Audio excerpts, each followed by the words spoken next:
All roads lead to Cebu sa pagpupulong ng National Tourism Organizations ng ASEAN sa pamumuno ng Pilipinas. Nakatakdang pag-usapan ng ASEAN member states ang direksyon tungo sa pag-unlad ng turismo sa buong rehiyon.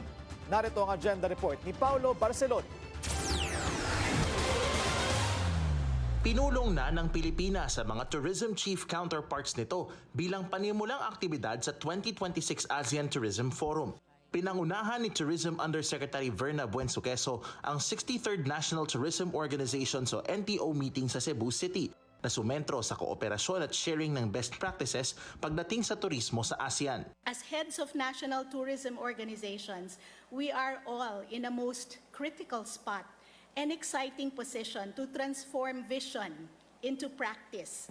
What we decide and coordinate in the meetings like this translates into visitor journey, the competitiveness of our destinations, the resilience of our enterprises, and the livelihoods of our communities. Makasaysayan din ang nasabing pulong dahil ito ang kauna-unahang partisipasyon ng NTO ng Timor-Leste, ang pinakabagong miyembro ng ASEAN. With sincere joy, we welcome Timor-Leste as the 11th member state of ASEAN. Let's give him a round of applause. Your presence certainly enriches our regional community and reminds us that ASEAN's strength has always come from widening the circle, grounded in trust, in friendship, and a shared commitment to progress. Dagdag ni Buensuqueso, hindi nakadepende sa dami ng turistang pumapasok ang tagumpay ng turismo sa rehiyon, kundi sa tatag ng kooperasyon sa pagitan ng 11 member countries.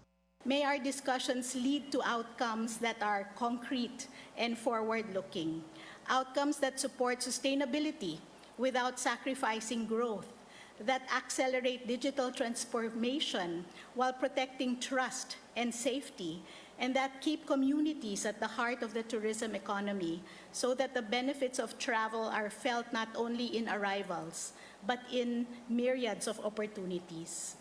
Mula naman January 28 to 30 ay gagawin sa Mactan ang ASEAN Tourism Forum, isang 3-day leisure travel trade event na layong ipakita sa international community ang tourism offerings ng Pilipinas at mga karatig bansa sa ASEAN. Ayon kay Tourism Promotions Board Chief Margarita Nograles, layo nitong mailapit ang Pilipinas sa international tourism stakeholders para mas mapalakas ang imahe ng bansa pagdating sa turismo. Nakatingin ngayon ang mata ng tourism sector dito sa Cebu dahil inaasahang makikipagpulong ang ASEAN NTOs sa kanilang counterparts mula India, Australia, Japan, Russia at South Korea. Ito ay mga pagpupulong na mahalaga upang mapalakas ang kontribusyon ng turismo sa ekonomiya, isang sektor na hindi pa tuluyang nakababangon mula sa epekto ng pandemya. Mula Mactan, Cebu, para sa Agenda, Paulo Barcelon, Billionario News Channel. Manatiling nakatutok sa Billionario News Channel, sumubaybay sa aming social media accounts at mag-subscribe sa aming YouTube channel para sa mga eksklusibong balita at storya.